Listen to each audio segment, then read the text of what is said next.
370 धारा जो क्रिटिकल धारा थी, जिसके लिए दोनों सदनों में बहुत हद तक बहुमत होने की जरूरत थी, ऐसा खिलाड़ी बनाया आपने कि उसने राज्यसभा में ही पहले पास करके दिखा दिया। या आपको ताज्जुब नहीं लगता? या आपको लगता है यार ये कैसे हो सकता है, जिसमें इस पार्टी का बहुमत ही नहीं है? इसलिए हुआ कि उस पार्टी में कई सारे चाटुकार मौजूद हैं और वो भली बात ही जानता है। जो निंदा वाले थे, उन्होंने ये बात सिर्फ 3 ही लोगों को पता थी कि आज पार्लियामेंट में होने वाला क्या है।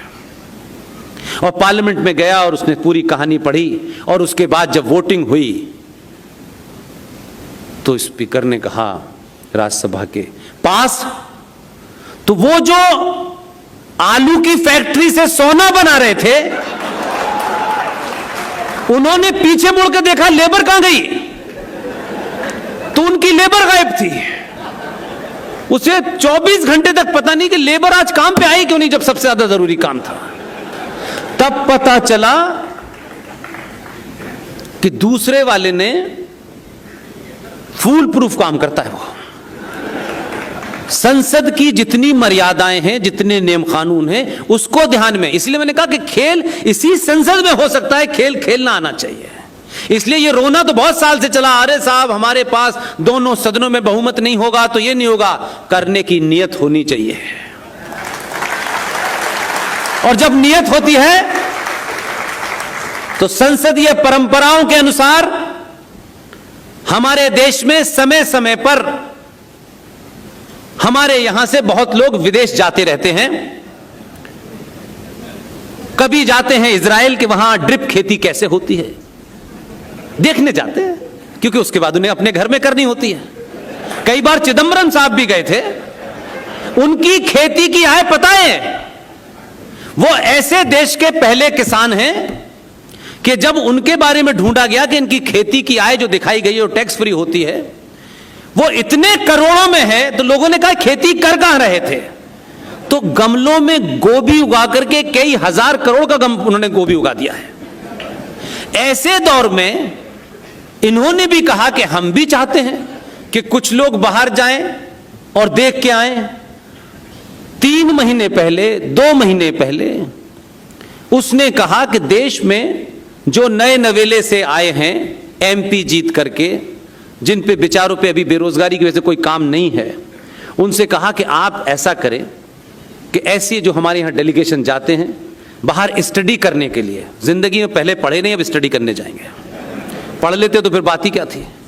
वो तमाम सारे लोग नए नए कुर्ते पजामे सिलवा करके, कोई पहली बार जहाज का टिकट मिला, उनसे कहा कि आप नीदरलैंड जाइए और वहां म्युनिसिपलिटी पानी की व्यवस्था कैसे करती है ये देख के आइए।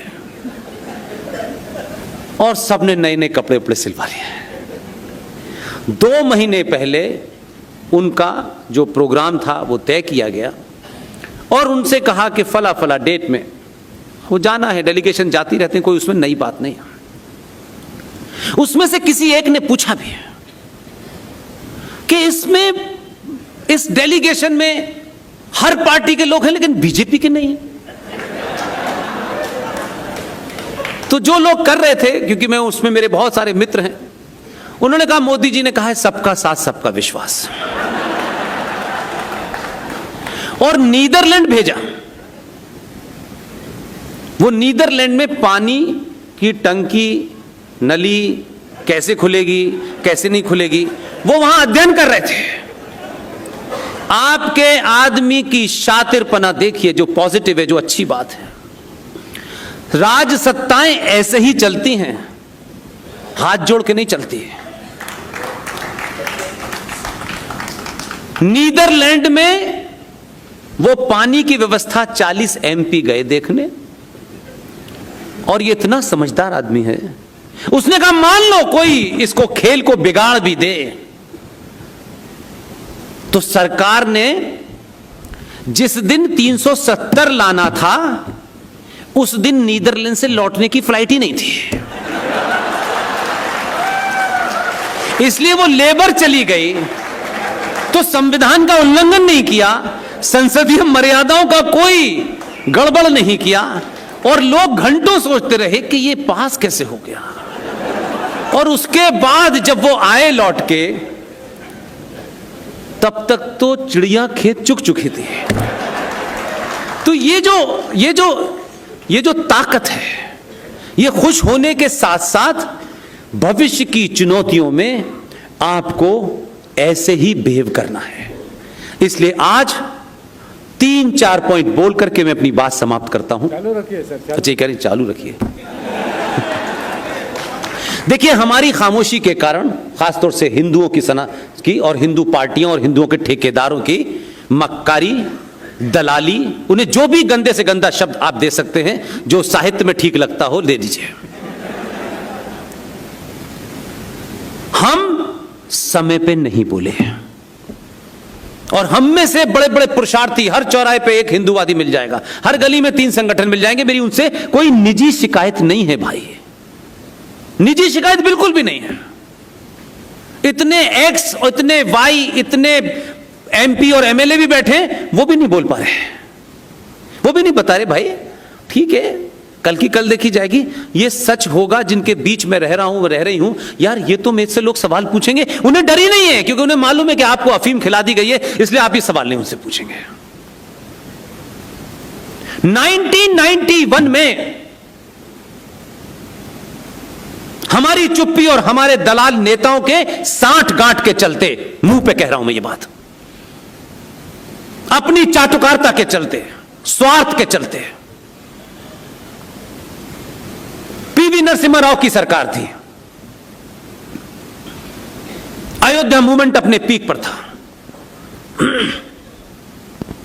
अब उसमें से कुछ लोग नहीं हैं, मैं उनके सम्मान में कोई बात नहीं कहना चाहता, समग्रता में कह रहा हूं। उसमें जो जिंदा हैं उनके मुंह पे बोल चुका हूं मैं। तो 92 साल की उम्र हो गई हो, उससे कोई फर्क नहीं पड़ता, फिर भी बोल के आया, कहा कि यह आपने जघन्य अपराध किया था। अयोध्या का मूवमेंट चल रहा था, तो हमको अयोध्या बहुत प्यारी थी, अयोध्या का मूवमेंट चला। लेकिन एक पार्टी ने यह साठगांठ की, क्योंकि उस वक्त सत्ता में जो आदमी बैठा था, उससे बड़ा भारत में चाणक्य पैदा नहीं हुआ है। लेकिन वो पार्टी गलत में था, लेकिन अपने समय का इंतजार करता रहा। जब उसके हार्ट का ऑपरेशन हुआ तो लोगों ने कहा ये तो मरवर जाएगा, छोड़ो इसको यार। जब पार्टी क्राइसिस में आई तो ये हुआ कि भाई किसी को प्रधानमंत्री बनाओ, तो किसी ऐसे आदमी को बना दो जो हमारे परिवार के लिए चुनौती न बने। तो एक आदमी जिसका हार्ट का ऑपरेशन हुआ, इसके पास कम समय है, इसी को बना दो। ये सोच के पीवी नरसिम्हा राव को प्रधानमंत्री बनाया गया, लेकिन वो भी खांटी का आदमी था। आप देखिए, मैं वही कह रहा हूं कि जो लोग आपके लिए बड़ा करके गए, उनका दल क्या था, उससे उस आदमी को मत आंकिए, बिल्कुल मत आंकिए। आप ही के महाराष्ट्र में वीएन गाडगिल थे कि नहीं थे? लेकिन किसी कांग्रेसी में यह हिम्मत थी कि वीएन गाडगिल के घर के ऊपर सावरकर की आदमकद मूर्ति लगी रहती थी। वसंत साठे कांग्रेस में थे, लेकिन सावरकर के भक्त थे। उसी कांग्रेस पार्टी के दौर में महाराष्ट्र के अंदर मुंबई में सावरकर स्मारक बना, गए हैं कभी आप? जगजीवन राम को भेजा इंदिरा गांधी ने कि उसके इनॉग्रेशन में जाना। इंदिरा गांधी ने वो पत्र लिखा कि भारत की धरती ने ऐसा सपूत पैदा नहीं किया जिसका नाम सावरकर है। उन्होंने चिट्ठी लिख के भेजा। इसलिए किसी के कार्यों पर, और अगर उसने कुछ भी अच्छा किया है जो आने वाली नस्लों के लिए है, तो उसे कहिए, इसलिए कि नहीं वो मेरी पार्टी का नहीं है, वो फलानी पार्टी का नहीं है।